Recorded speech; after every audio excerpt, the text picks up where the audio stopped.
Hi, I'm Ron Moorhead, and you're listening to the Paranormal Zone.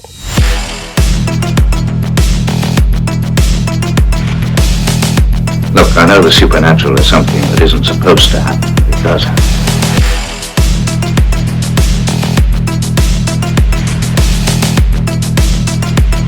A ghostly apparition in the dark of night.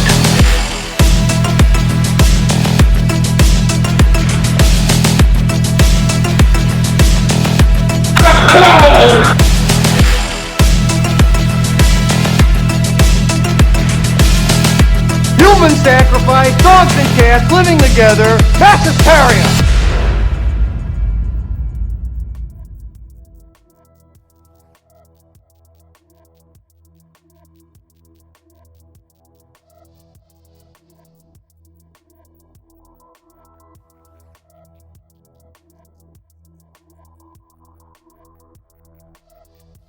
Hey there, ponderers of the paranormal. You found the home for all things paranormal, strange, and mysterious. That's right, you are in the Paranormal Zone. My name is Patrick Koffenberg. I'm responsible for this mess, and I'm joined... Thank God it's you. I'm joined, as always, by my co-host with the ghosts, the paranormal poster boy himself, the... not nearly as cycloptic looking Mike Carbno. Your eye is getting much better. But the blood is slowly draining out, and it's probably on its way down to my gouted foot. I know. Mike is just you're a shambling mess right now, aren't you? It's just... Yeah, I know the listeners they probably roll their eyes every time I bring up some kind of an ailment, but dang it. It doesn't quit. You know, nothing. I mean, I've had how many med changes that makes no difference. I did order a new cane off of Amazon, and boy, is it a cool one. Oh, nice. Very cool. Yes, it's got a pewter handle. It's with all kinds of Celtic knots and designs on it. Hey, that's pretty sweet. It's actually a tactical cane. Wow, so if anybody sees me walking with this and they want to mess with me, don't. I was going to say, clarify what you mean by tactical cane. Yeah, you can use it for... swordsmanship. Something. A club. Yeah. Okay. Gotcha. The next best thing to having a tactical cane is if I were to carry or use my actual real shillelagh. That's right. Well, that is an actual weapon. Yeah, but I don't want you to hurt yourself, Phil, Mike. So just relax, sit back, do some podcasting magic, pull some podcasting magic out of your butt, and yes, because I am not anticipating any need to protect myself. So I'm a pacifist anyway. That is very true. But it was a cool cane. I loved the Celtic design on the handle. That's why I got it. We are, longtime listeners are going to notice an upcoming change starting with this episode. Actually, we are going to be publishing each episode in 2 parts. Now, and some will say, hey, remember, this is Patrick's idea, not mine. This is mine. And some will automatically say, well, it's a shameless way of garnering more downloads. And it's like, well, I really don't know about that. Maybe it is, but we shall see. I doubt it. But I really want to find out what portions of the show, what topics that we cover seem to be well recepted as opposed to the ones that received as opposed to what did I say, recepted? Yeah, is that a word? Maybe. God dang it. Maybe it is. I don't know. You have bought into the bad word. Yeah, I was gonna say if you keep on saying that, I can say well recepted. Okay, so okay. See, now I lost my train of thought again, Mike. Darn it. I know. I do that. No, we're releasing it in 2 parts. I want to see, I want to break it down and see how this goes. So, if it absolutely sucks, I'll change it after a couple months. But we're going to give this a shot. So, if you see 2 different podcasts show up in your podcast feed, do not fret, do not fear. They're both from us. They're just broken up in 2 different segments. The main topic at hand, and also the formerly known as One Last Take, and we have yet to figure out the new name for it segment. But by the end of tonight's recording, it will have a new name, and we're definitely looking forward to it. Tonight, we're focusing on The Mystery of Indrid Cold, the smiling, Fantastic story. the smiling man / the grinning man. And the final segment of the show, the second half of the show, we're going to be focusing on the Flatwoods Monster. I can't believe we've never talked about that before, Mike. Oh, that's an awesome story too. Another awesome story, but regardless of whatever name we settle on for the final segment of the show, that's where we say yay or nay, no shades of gray. We have to go either way, Mike. Yay or nay, Yes. believer or not, fake or real. That's what we do. Even if we're kind of straddling the fence, we have to choose one. So, There was an old movie that was made called The Smiling Man. oh, really? It was an old black and white. I have never seen it, but I've seen just like pictures from it, like stills from it, and the makeup or whatever they do with this guy. It's just this huge sardonic smile that he has. It looks just pure frightening. I'd have no idea if it has anything to do with the story itself, but I was going to ask that. Do you remember if this was after 1966 when this movie was made? oh no, it would have been before. So Okay, so then maybe Indrid Cole saw this movie, liked it so much he wanted to be the smiling man. maybe so. Maybe he underwent some plastic surgery to give himself a permanent creepy smile just because he loved Yeah. that movie so much. A.K. or a la Jack Nicholson in the Batman movie back in when the hell was that? 1989 with Michael Keaton? I don't know. Pretty Hey, interesting. You know what? By the way, I heard some sad stuff about Jack Nicholson, that he probably is another one who is suffering dementia right now and who is kind of in hiding. I'm not saying it here. That's a fact. That's what I read. That's what I've heard. So it's like, man, you know, with the Bruce Willis news this last week, it's like, man, it's too bad. It's too bad. But we wish him nothing but the best. But hey, Mike. Yeah, absolutely. Let's just dive right into it, okay? Sure. We got a lot of podcasting to do tonight. I'm looking forward to it. Be totally truthful. Before we decided on Indrid Cold, how familiar with this story were you, if at all? Well, when you first mentioned it, I didn't remember anything about it. But as I started reading, the name didn't seem familiar or anything. But when I started reading about it, I started remembering that, yes, I have heard of this story, but I've never really dug into it too deep. So I read it. Sure. Was fascinated, and yeah. You know, it's one of those stories that I'm on the same boat as you on that one. It's one of those stories where it's in the backlog of our brain. You know, it's stuff that we like, oh yeah, I've heard of that, but if you ask me a question about it right now, I probably wouldn't be able to answer it. Right. Oh, exactly. Yeah. You know, but the moment we look at it again, it's like, oh yeah, that's right. Oh yeah, that's right. So it's freaking weird though, man. It is. We're talking UFO encounters. We're talking alien encounters, potential Men in Black related issues going on here. Very much an alien type story. Yep. Oh, 100%. 100%. And as you said, you know, all jokes aside, Mike, the physical descriptions of this being, we'll just call it a being, are very humanoid, but very humanoid. Yeah. Very, very humanoid, tall, slender, wearing a suit. I've read different colored suits. I've read a green suit. I've read a black suit. I wasn't there, so I don't know what the hell type of suit he was wearing. I think there is a mention of a chartreuse. A chartreuse suit. Ah, okay. Say that 5 times fast. Yeah.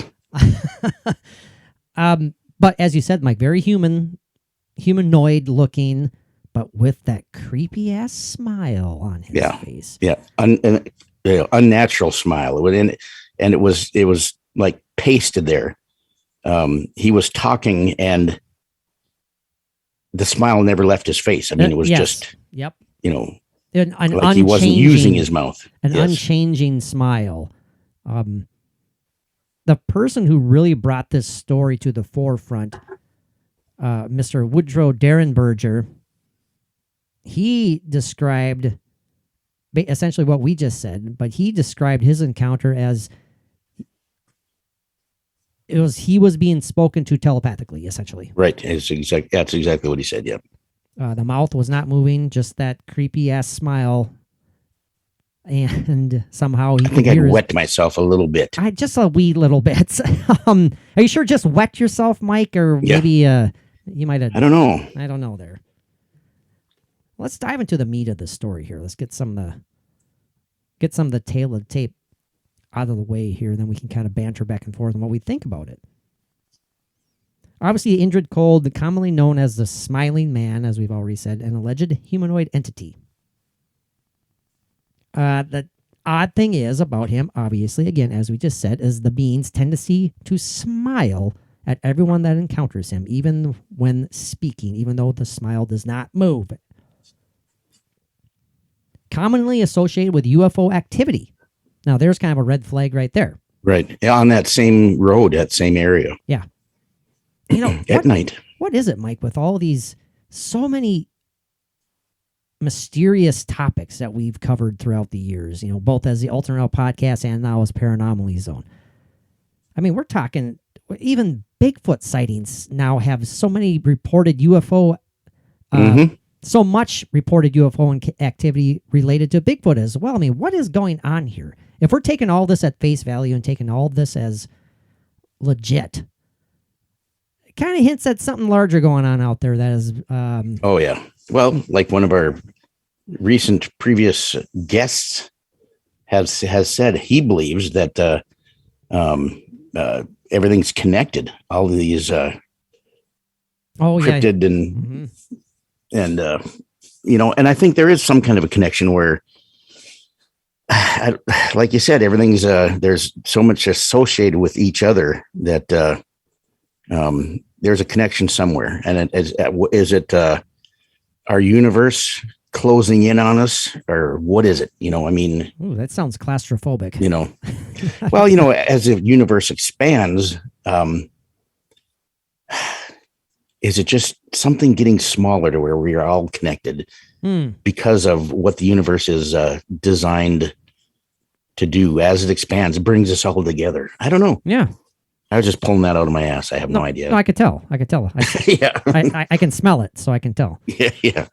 Oh, those are stinky words for you. No, I know. Well, even when we're talking about paranormal speak here, Mike, or paranormal activity, I mean, I think it's safe to say that you and I generally agree on most things when it comes to all things paranormal, mysterious, odd, and strange. One of us more quickly than the other. And I think we are both open-minded to the suggestion, the theory that all of this is connected. It is connected. And I think you were referring to Ron Moorhead. Yes, absolutely. I did. Yeah, sorry, I didn't mention them. Okay. I just wanted to make sure.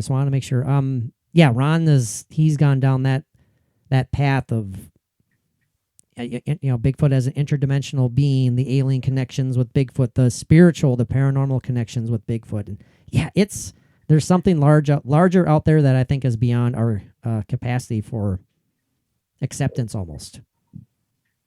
Not necessarily, well, you know, how about beyond our capacity for understanding rather than acceptance? Maybe that's a better way of putting it. Yeah, I agree totally.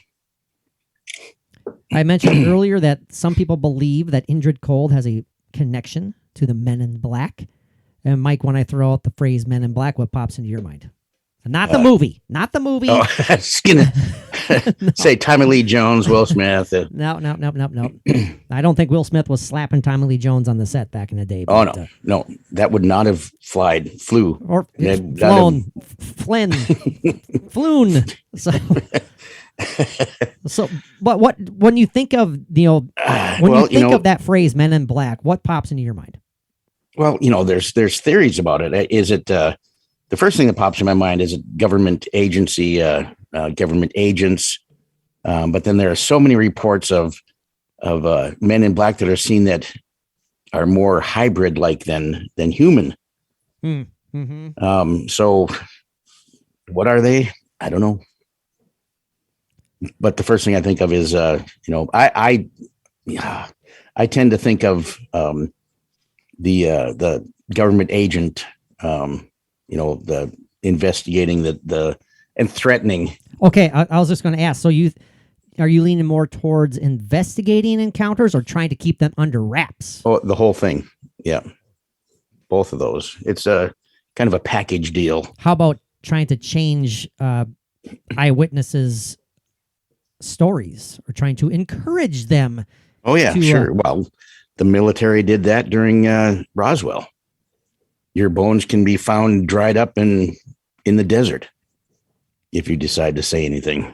Oh, man. I don't like going down that whole, it almost seems like a paranoid path, where you can't trust anybody. But man, alive, some of the stuff makes it difficult to do so, doesn't it?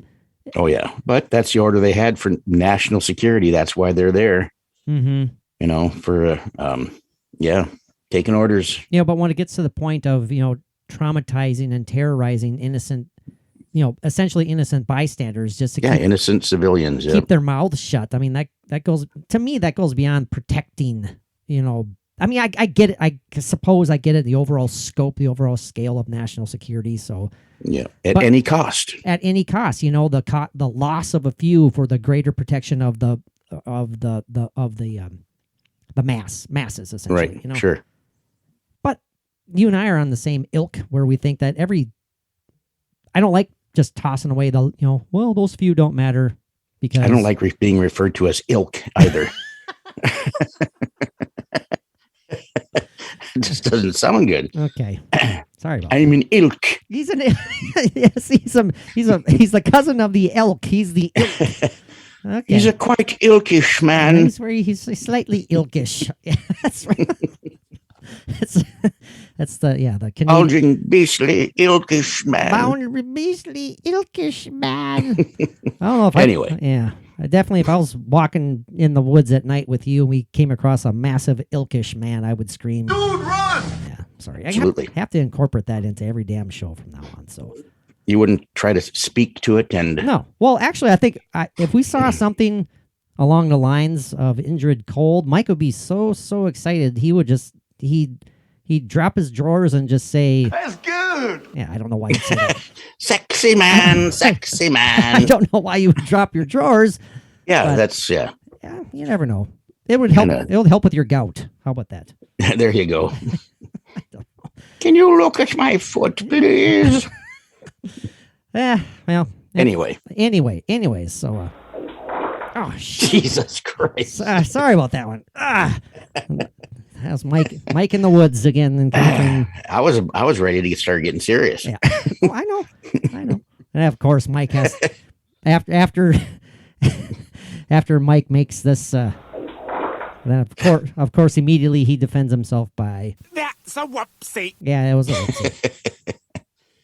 Now, I was thinking, I'm sorry, I'm not going to go overboard again, but I realized that we really haven't been using the soundboard at all for quite a while. Know. Hey, that's your fault, not mine. Yeah, you're the one that's got the button. Maybe the listeners approve that I haven't been using it. So, but I'll try. I don't know. I'll try and find the perfect, the median, I suppose. Now, okay, getting back to the topic at hand. First sighting, which involved Woodrow Darren Berger, I think it's Berger instead of Berger, occurred October 16th, 1966. Mm-hmm. Now, in this first sighting, INDRID Cold was described as being over 6 feet tall, wearing a reflective green suit. Reflective. I must have read something different because I did not get that. Yeah, it was interesting about the green suit with a black belt on. It's not. Was he in Taekwondo? Cummerbund. I guess. Described as a dark complexion with small beady eyes. That's very tan, like he was extremely overly tanned. Right. Yeah. Yeah. Beady eyes set far apart. Now, this is where it starts getting beyond weird and where you would really not enjoy what you're looking at. He was also described as not having a nose, not having ears, not having hair. But in the second known encounter, his suit was said to be blue instead of green. But it still retained its reflective property. Didn't want to get hit by a car at night on that road. So he was being precautious. Yeah, he was, instead of having those little reflectors on his bike wheels, he had a suit made of reflective material. Yeah. So again, he had the reflective suit Along with that, he was described as this time looking perfectly natural. This time with hair slicked back. A coat with the top 2 buttons unbuttoned. Pants lighter than the coat, but still made of the same material. So 2 shades of this reflective blue this time. He was also described, as you said, Mike, as being very tan, though not dark and not looking normal like any human being. Now that's, to me, when I read that, I interpret it as, well, it's that smile. It's just that smile. It has to be. I mean, of course, you come across some creepy ass dude with this giant, unmoving smile. I'm not going to think he looks human. I'm going to say, well, he kind of looks human, but you just go away. So, I have a theory about this changing appearance. Yeah. Because, like, when I read it, when he had this first encounter with the man that we're talking about, I think, well, actually, the man was driving. What's his name again? I'm sorry. I don't want to keep calling him the man. Indrid Cole. Yes. No, the one that the had witness? the encounter. Woodrow Derenberger. Okay, so Woodrow, driving down this road at nighttime, he sees lights up ahead, thinking they're police, is when he stopped. Right. And he saw a craft that looked like the shape of a oil lantern chimney. That's right. And then this man came out of it. So what I'm thinking is, this might have been the initial landing of this man, this creature, showing himself as he normally is, not realizing possibly what the species on Earth look like. So after that initial appearance, he started getting an idea of, well, he doesn't look like everybody else. He wants to fit in. So maybe he could alter his appearance to look more human-like, to be more accepted, or be able to be able to approach humans. That's a great idea. That's a great idea. I like that. Yeah, it's like he has this smile.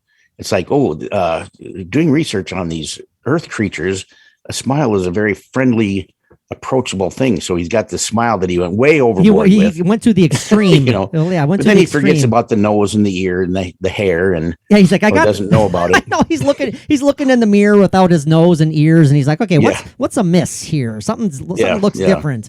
Yeah, I need my shiny suit, but I can make it look a little more natural.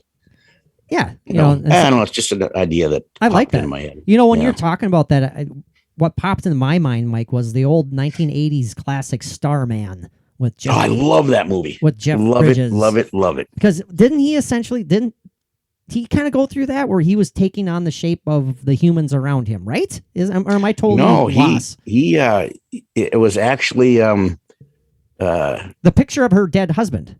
Yes. Well, that's where he took actually what it was is he saw her dead husband, or the picture of him. Yeah. And he found a baby book or a picture book that had photographs in it. And then also there was a piece of baby hair from him. Oh, her husband. And he good memory. extrapolated the DNA or combined it or pulled it from there. And because he's basically a being of light to this alien. And they showed him as an infant after getting this DNA on the floor and then just growing into, through all the stages of growth, sure, until he was Jeff Bridges. Yeah. But what a job he did with acting that part and the whole storyline. And he's a fantastic actor. Oh, I love the guy. Yeah, absolutely fabulous. Now, according to reports made, again, by Mr. Woodrow Derenberger, Indrid Cold came... These are some interesting details here. Indrid Cold, via telepathic conversations and instructions to Mr. Woodrow Derenberger, and I did find an interesting article on Woodrow that I want to share, so don't let me forget that, Mike. You're right. This is kind of the Cliff Note version of this here. Indrid Cold supposedly came, I should say, from a planet named Lonulus in the Ganymedes Ganymedes, I'm sorry if I'm butchering this, Ganymedes galaxy. And that there were Sounds made also up to me. now, Mike. This might be this might be the reason behind the blue suit and the green suit and the different appearances, because Indrid Cold claims that there were two other grinning men by the names of Demo Hassan and Carl Ardo. Wow.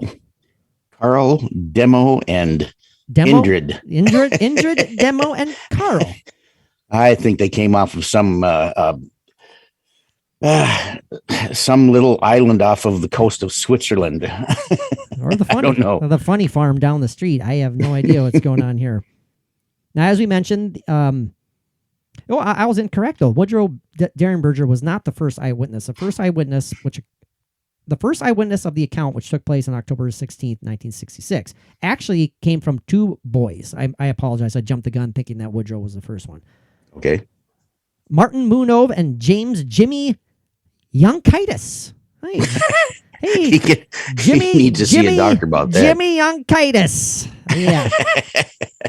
It's kind of deep in my lungs, that Youngkitis. It sounds like something you get after you visit a brothel or something. I'm not sure. You need to give me a heated piece of wire for that Youngkitis. Oh, God damn it. Or Yankitis, I guess. I don't know. Whatever. Now, both Martin and Jimmy in New Jersey were walking down 4th Street when they saw this peculiar-looking figure, the surreal figure, as they described it here, standing near a fence. As they got closer and closer to the figure, this figure, they noticed, was a tall, bald man wearing, guess what? The metal green reflective suit. Well, it appeared to be metal. It was reflective. Who was staring right back at them with, yes, that giant maniacal grin. This peculiar man decided to chase them down the street until they got away from him eventually. Now, an interesting thing about this, during the same evening, several UFO reports were cited that night, Mike, or several UFO sightings were reported that night. Okay. Coincidence? One mass hoax? What's going on there? There were also other reports of this being seen on that road where people would just speed by and not stop. Interesting. After the Woodrow Wadsworth or whatever his name is. Woodrow Wadsworth, double W. After that report came out, then there were other reports that came in, but they would speed by and not stop. And so it was seen on that road at other times. This is a quote from Martin, one of the young boys. He said that Jimmy nudged me and said, "Who's that guy standing behind you?" I looked around and there he was behind that fence, just standing there. He pivoted around and looked right at us. Then he grinned a big old grin. Okay, that's kind of creepy. Again, I mean, that's two creeped out kids. Maybe it was the creepy neighbor down the street. Maybe it was maybe he was the town weirdo who's lurking out in the fields. Behind his back had a very large bag of candy. Yeah. Oh my God. Now the boys only recalled more frightening details of this later on. So that makes you kind of think a little bit, but also, could they have been shell-shocked? Could they have just forgotten these small details because they're of the adrenaline? You have to look at it both ways. I mean, are they sure, absolutely. Are they, kind of adding on to the story, making it a little more interesting so they can get a little more notice? Who knows? This time, they would recall that the man in the green suit was unusually tall and had unnatural facial features. Again, with the lack of ears, lack of a nose. Even though most sources mention the New Jersey sighting, Indrid Cole and the Grinning Man could actually be separate entities. There's a connection to the Mothman myth, Mothman legend here that we might dive into later. I shouldn't even have said that because I don't know if we're going to have time to. But I encourage our listeners, if you want to go look this up, there is an odd connection here. I know that the director/writer of the Mothman movies, or Mothman movie of Richard Gere, maybe it was earlier than that. He actually interviewed Mr. Woodrow Behringer, really, or Darren Berger, while doing research for the movie The Mothman. Now the third. I wonder if he's still alive. Woodrow Get a is hold of not. him. Woodrow is not. No. Which is, thank you for bringing that up because he actually lived a very sad life after this encounter. I'm sure. This third sighting occurred November 2nd, 1966. So in a spate of a few weeks. During this same period in Point Pleasant, West Virginia, the Lilly family, hey, West Point, That's right. Point Pleasant. The Lilly family have been reporting that poltergeist activity in their house. I shouldn't even say had. Poltergeist activity began in their house. I'm sorry, Mike, I'm jumping ahead of myself. And they were seeing odd lights in their house shaped as diamonds. Diamond-shaped lights occurring in their house. Now, this is during that time period where this Indrid Cole was supposedly lurking. The Lily's daughter, Linda, was sleeping one night, and this is terrifying to read, claimed to have awoken to see a man standing over her. Now, this is young Linda's quote. It was a man, a big man, very broad. I couldn't see his face very well, but I could see that he was grinning.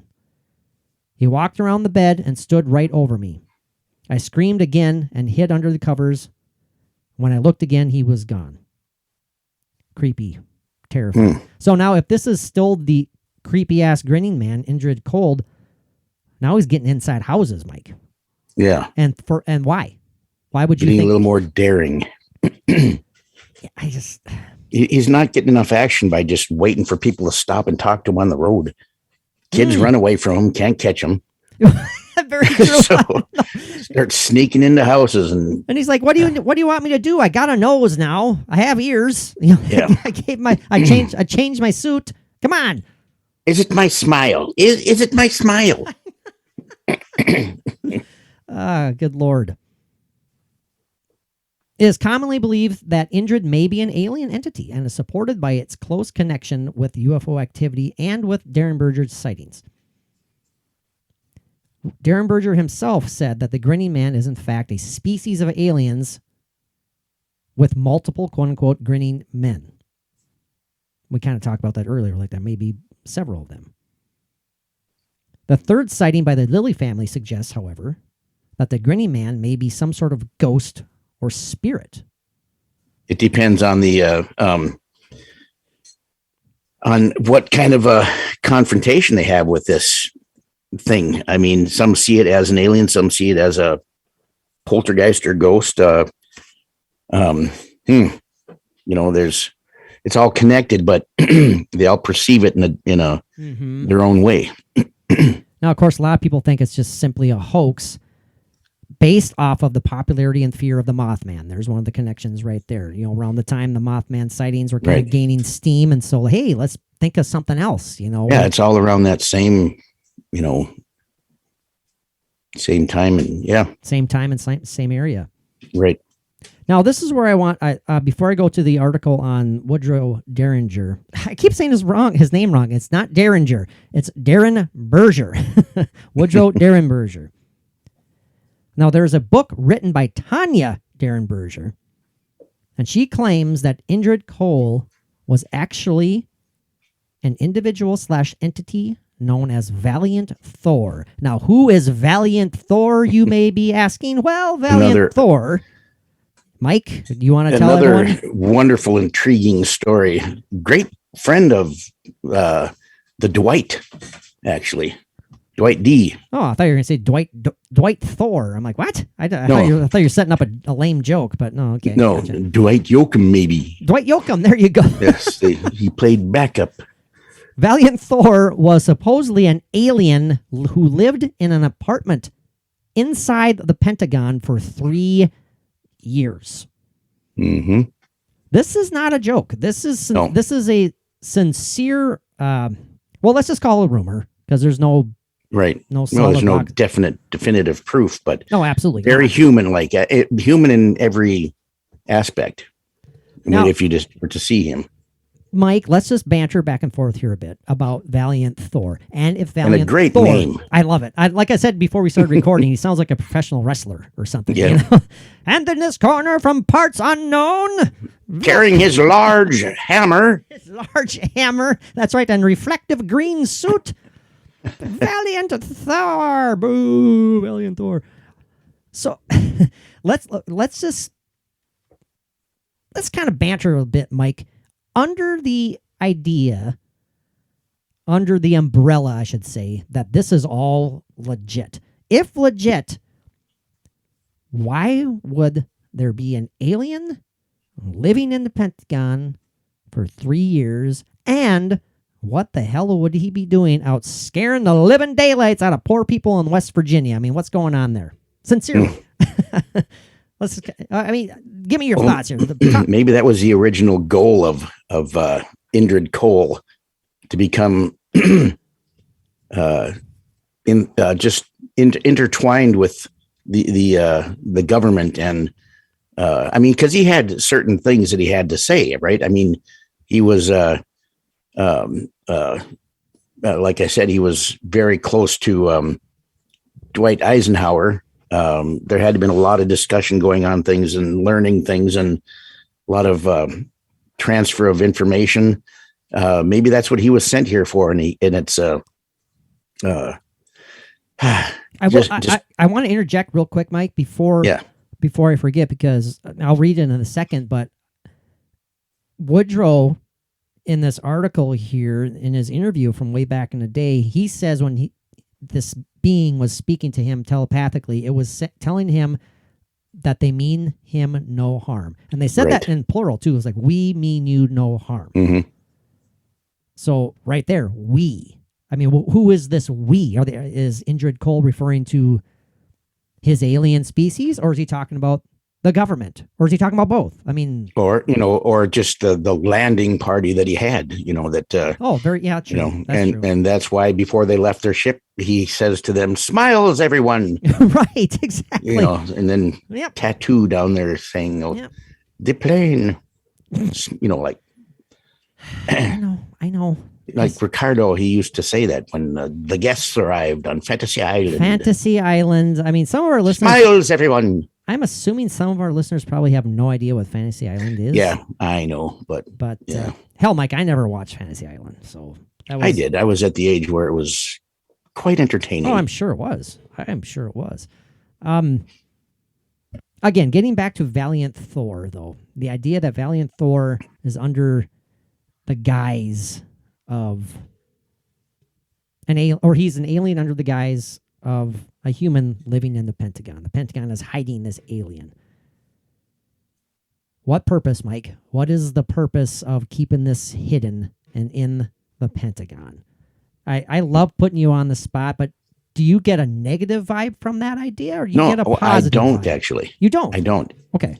The first things I think of are some type of a learning exchange or ambassador type situation. Oh, sure. I don't know. Maybe we sent one of our people there that, there were people with no hair, eyes or ears or nose and driving. And then they see this human. That's kind of interesting. I like that idea, though. That's really interesting. I like that you said like a learning experience. Like, sure, he's almost like a foreign exchange student. Yeah, sincerely, and he doesn't mean to scare people. Well, and he made so much of a point to reassure the person, right? That meant them no harm. But let's get to that so we can wrap up this first part of the episode here. Yeah, 1966. Woodrow Darren Berger, a sewing machine salesman. I didn't know such a thing existed. A sewing machine salesman, door to door, I bet, too. I hope he didn't have to haul around sewing machines. Well, that's one of the reasons he stopped on the road, I think, is because it said something, what I was reading, that he was returning from a business trip. You're right. Yeah, he had to stop and re-secure one of the sewing machines on his vehicle. You are correct, Mike. He had to stop to adjust a sewing machine in the back of his truck. Very good. Yeah. Now, that's when he got out of the road and he noticed those lights ahead of him. Right. And like you said earlier, he said he described them as a kerosene lamp chimney.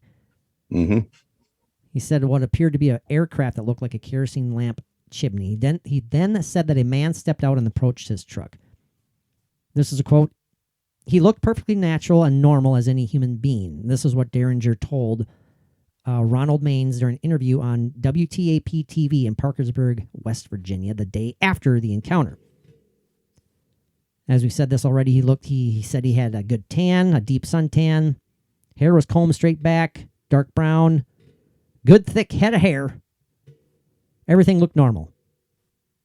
Didn't look any different. But he said he was not normal. Something about him was not right. And that, of course, had a lot to do with that damn maniacal, huge grin. And this is interesting. He said he always kept his arms folded with his hands up under his armpits. Right. What's going on there? That's really interesting. That's kind of creepy when you think about it. Is he kind of hiding? What's he hiding? Or is he trying to like, okay, how about this for a crazy idea? Is he holding his alien self inside his costume, sort of? You know what I mean? He's trying not to bust out of this version of himself. It could be. Otherwise, when you think of that hair and the tan, I think of George Hamilton, and that might have been him researching for a part. That's right. Yeah, Love at First Bite or something like that. Wasn't he in one of those? Or I can't remember what the hell movie he was in. I'm thinking of a 1980s George Hamilton, of course. But, I think that was Love at First, or Once Bitten or something like that. I can't remember what the hell it was called. Now, this is what Darren Berger said this being spoke to him telepathically. This is what he said he heard in his mind. He asked me to roll down the window of the right-hand side of my truck. And he did what he asked. And he says, as the man stood there, he then asked him what I was called. And by that, he knew that he meant what was my name. Yeah. So his English was like very kind of broken. And that's how he's interpreting it, like in his mind, too. So, right. Exactly. So even telepathically, it's difficult to kind of, to break through the language barrier every now and then. He says, I knew what he meant. I gave him my name. I told him my name, and he said, "Why are you frightened?" Or he asked, I should say, "Why are you frightened?" He then said, "Do not be frightened. We wish you no harm." He then said again, "We mean you no harm. We wish you only happiness." After he then told him his name again, this being told him telepathically that his name was Cold. And that was kind of the world's introduction to the entity known as INDRID Cold.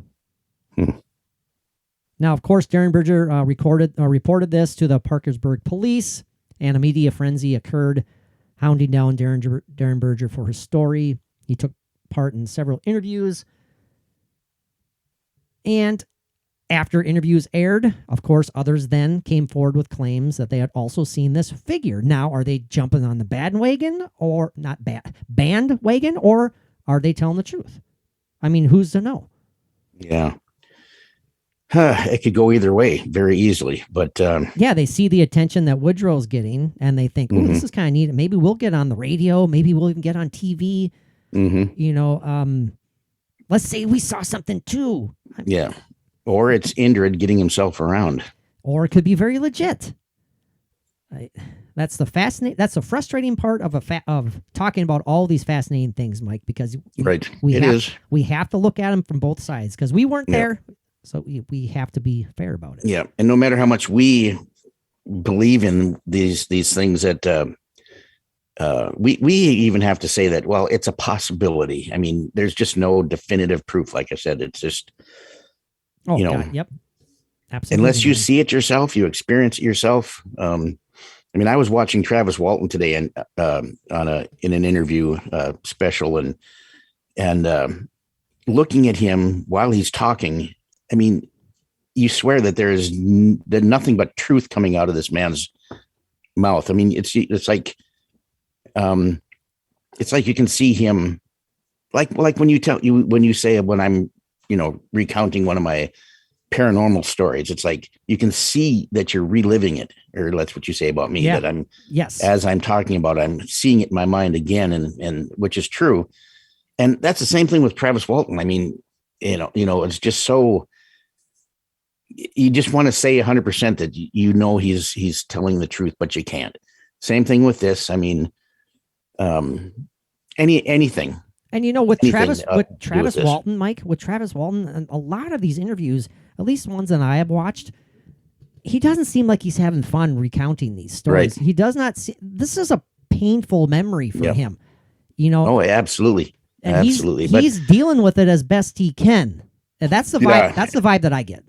Absolutely. And and I was thinking, well, there's thoughts that we could possibly get him on the show, and it's like, Yes. and then I start thinking, does he ever get tired of telling the story or answering these questions and having to relive this stuff? Because I mean, when he was on that ship, I mean, he was beyond terrified and fighting Yes. for his life for what he felt. You would hope that maybe talking about it is some form of therapy. I hope so. Yeah. Well, getting back, wrapping up the story in INDRID Cold here, another man reported that he, driving along the road, saw a hitchhiker trying to flag him down who matched INDRID Cold's description, and he drove on by. He did not stop. Yeah. Other people claimed to see lights and quote unquote, fluttering vehicles on the road that Derringer said he had talked to Mr. Cold on. Several witnesses also reported to have seen Derringer stopped on the road talking to a man on the road. So a lot of people saw him talking to this man. Now, this is where it's important that we mention this. Now, the news coverage eventually died down. He had maybe a little flurry, a brief flurry of, I guess you want to call it fame, but I don't think Mr. Derenberger enjoyed this fame, being hounded down by the media. They started getting harassing. They're basically started being harassed, called liars, fakes, he and his family. Long story short, Woodrow Derenberger, after reporting this, Mike, he gained nothing. All he lost was his job, his family, and his own health. He ended up getting divorced. Yep. He lost his job, and he suffered from severe depression and headaches. Right. For the rest of his life. He died in 1990 at the age of 74, 23 years after the INDRID Cold experience. Again, harassing phone calls, severe headaches, depression. He did have a book that was written, but absolutely nothing came out of the book. He gained no financial comfort whatsoever. He just suffered, and his family suffered. So we talk about this so many times, Mike. To me, that adds weight to the legitimacy of a story. I think it does. There is also a book written by this Thor character that was like 10 years after. Yeah. Yes. After these, that I think would be pretty interesting to find that book and see what that has to say. This Thor character. Yes. Well, Mike, this has been awesome. We need to wrap this one up. I think we gave a pretty good synopsis of the INDRID Cold story / mystery. I mean, what the hell is going on there? We highly encourage everyone to do their own deep dives into this topic. Stick around. We're going to, after we wrap this up, we're going to dive into our yet to be named final segments, but it shall be focused on the Flatwood Monsters, another interesting, fascinating, supposed real story, alien encounter, perhaps. We don't know. We're going to have to talk about it, but make sure to tune in for that one. Let us know what you guys think. I might as well get it out of the way right now. If you enjoy what you're hearing right now, you're going to love our Patreon page. We have over 200 exclusive posts there. Over 200 now, Mike. Exclusive episodes recorded solely for our Patreon page. You think we're weird now? We get even weirder and hopefully more entertaining on the Patreon page. Not more entertaining. I'm just as entertaining, right, Mike? Yeah, well, we shall do what we can listen on our to part. him. He paused. He was stuttering there. He's like, my gosh. I got something stuck in my throat. That's gout. Gout's in your throat. Yeah. Oh, that'd be fun. That'd be terrible. But in all sincerity, we have exclusive series that we record solely for our Patreon page. We just recorded our return to our Sick and Twisted series, and that was pretty flippin'. It was demented, man, but it was Sick and Twisted. It was Sick and Twisted, and we do our own commentary and breakdown exclusive series on paranormal programming. Right now we're focusing on Ghost Adventures and Ghost Hunters. We do our own deep dives, share our opinions, our thoughts, the facts, the tale of the tape, all that good stuff. So many exclusive video clips, audio clips, our own ghost hunt footage, our own ghost hunt captures. That's no joke there. If you don't believe us, go check it out. We have our own crazy EVPs on there that Mike and I can't wrap our heads around sometimes. It's interesting. It's a lot of fun. A hell of a lot of fun. That's the most important thing. Our Patreon page is a hell of a lot of fun. You can try it out for as little as $1 a month. No obligations. So give it a shot. Well, Mike, thank you so much, buddy. Hang on, though, because we need to come right back for our yet to be unnamed segment, but it'll be a good one on the Flatwoods Monster. Creepy. Hold on, boys and girls. We shall return.